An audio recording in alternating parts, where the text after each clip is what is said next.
Welcome to another Mighty Mini Monday. Today's Mighty Mini Monday is along my intro to computer science track and is all about bytes and bits. Now, this is kind of a ultra confusing topic for people new, and I'm making this not only for people interested in computer science, but also it's something that you have to deal with on a day-to-day basis, whether it's how your internet measures how fast you can download something or how large a hard drive is. And so I wanted to do a very basic one on bits and bytes. So let's get into it. 3, 2, 1, 0.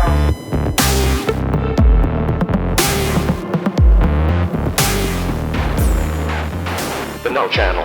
All right, so we're going to first start out with bytes versus bits, and then we're going to move on to how some people write these out, because there's like two main ways to signify what you're talking about, and they vary very slightly, basically whether you put an I on it or not, and what that means, and why did we end up with these two units. So let's go ahead and start with bits versus bytes. Okay.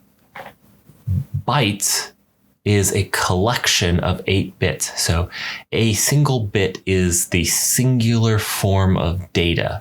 It's on or off. It's kind of the base of what you think of a computer understanding. This is a bit is when you're sending a signal is the on or off, the 1 or 0. This is the type of information. So, if you're sending it through Wi-Fi, it's the high and low as it sends the waves. That's how it sends the 1s or 0s, is whether it's high or low. And if you're talking about fiber, it is sending the signal using light. And if you're talking about Ethernet, where you actually plug a physical cable in the RJ45 connector, you're talking about electrical current, but they're all sending the same things. And these are bits.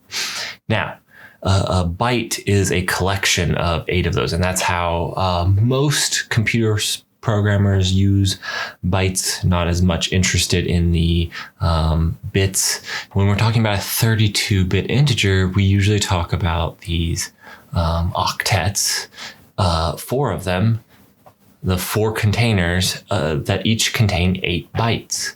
And so when you think about like a IPv4 address, this is a common way to look at it and is how you do submasks and things like this. And so it is important to understand what a bit is, because if you're masking or doing bitwise operations, you're operating on the bits, not the whole number.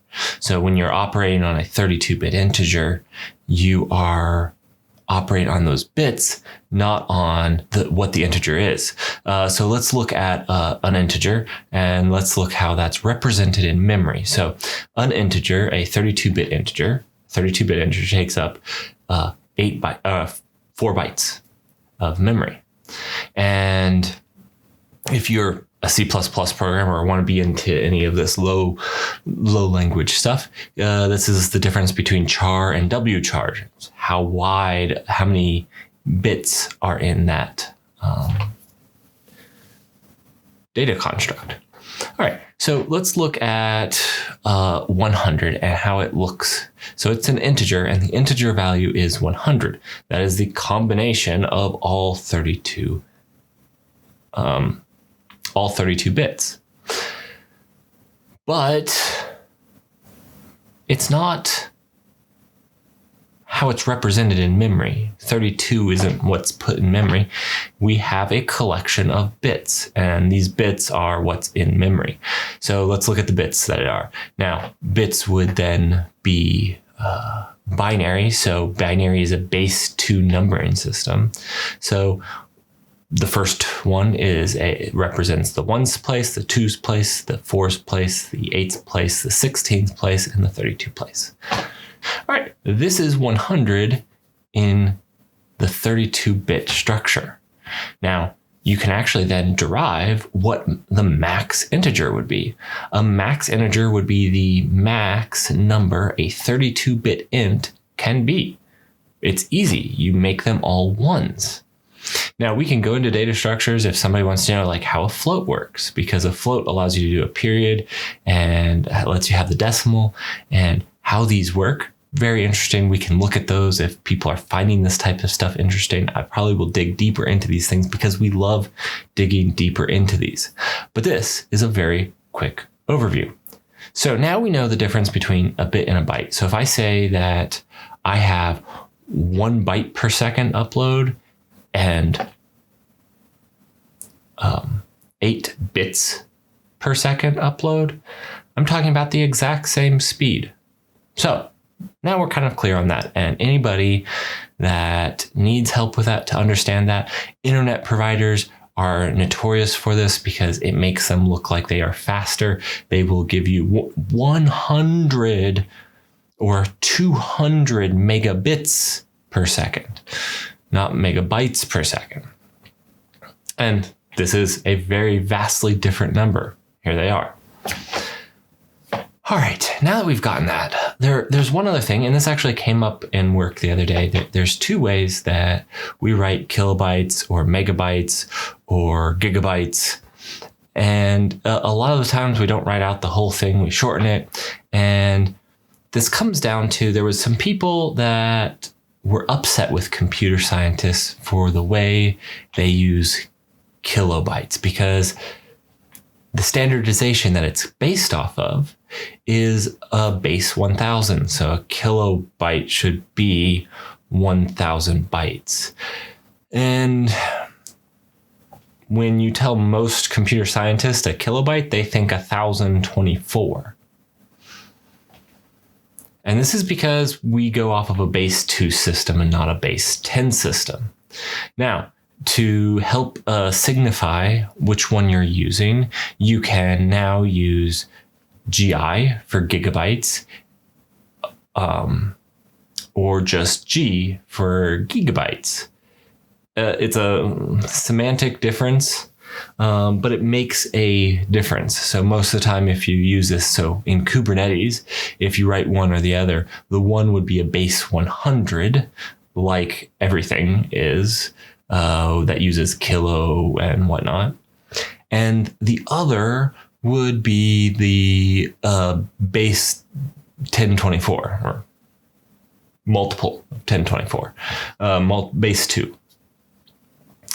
And so it actually is a slightly, especially when you're working at very large numbers, like if you said 5 gigabytes, here's the difference between the two, gigabytes and gigabytes.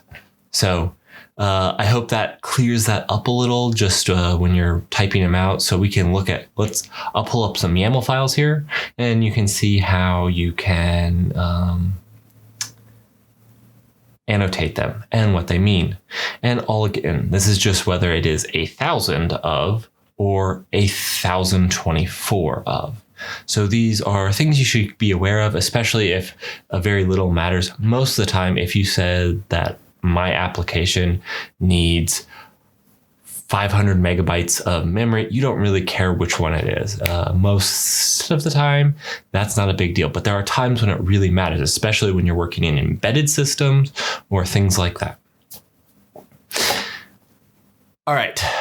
Thank you. That was my Mighty Mini Monday. I hope you learned something. I love bringing this topic. If you'd like me to dig further into some of these data structures and how computers work at a very base level, go ahead, leave me a comment and like this. Give me a subscribe if you're finding this content useful. It really helps me out. And if you did not like this video, go ahead and hit the subscribe button, stick around, and see if these videos get any better for science. So I know some of you have been asking where I've been, because I haven't released a video for like 2 weeks. I'm okay. I've been pretty busy. I I'm working on a pretty big project that is going to be pretty big for you guys. I'm pretty excited about it. I can't wait to show it to you guys and let you guys have it, but it's still going to take some time. On top of that, I also do work for the open source community in Linux projects and other open source projects like Kubernetes. And I have to make sure that I'm giving them the time that they need and deserve. So I'm always splitting my time between those things. So I look forward to bringing you some videos about some of the things I'm doing in Upstream. And those videos will be a lot of fun, although they will take a lot of time because they require actually writing code to bring new features to the containers ecosystem. So stay tuned for those.